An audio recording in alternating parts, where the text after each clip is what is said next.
Danas je tema lektini. Lektini su vrsta proteina koji se vežu za molekule ugljenih hidrata.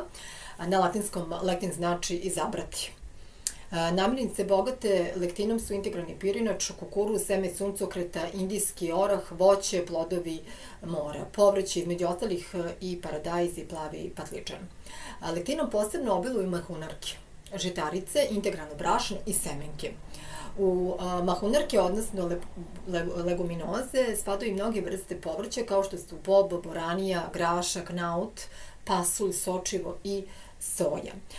Plodovi ovih biljaka smešteni su u mahuni i pravo su bogatstvo lektina. Mahunarke se sporo vare i kao glukoza postepeno prelaze u krv.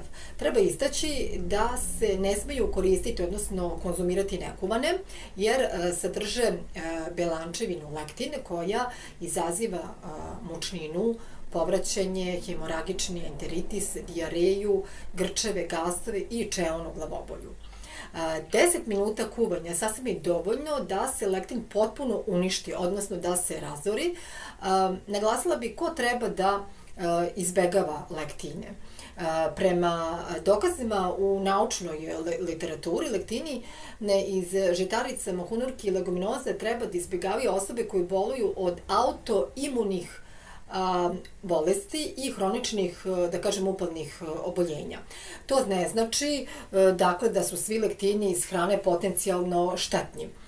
Naprotiv, lektini iz nekih vrsta jestivih puževa istražuju se kao, da kažem, potencijalni inhibitori metastaziranja ćelija kancera, odnosno raka.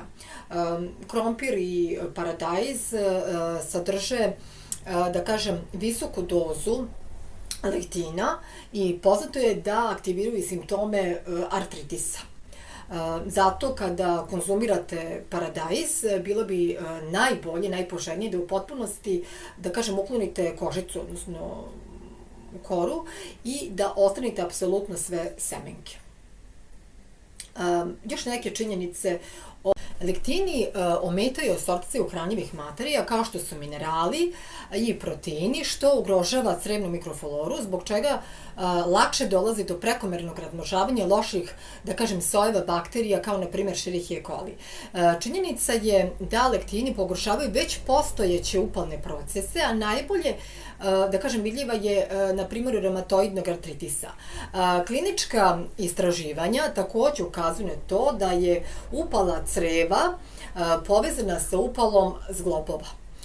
Mnoga istraživanja povezuju lektine sa respiratornim infekcijama, dok su brojni alergolozi uočili da isključivanje žitarice i mahunarki iz ishrane smanjuju učestalost virusnih infekcija gornjih disadnjih puteva. S obzirom na to da lektini često mogu biti uzrok alergija, povezalo se njihovo delovanje na nervni sistem. Tako je otkriveno da se hiperaktivnost ili šizofrenija mogu ublažiti konzumiranjem određene hrane. Isto tako, poznato je da lektini u digestivnom sistemu uzrokuju smanjeno izlučivanje sekreta iz sluznice, što pogoduje abnormalnom rastu protozoa i bakterija.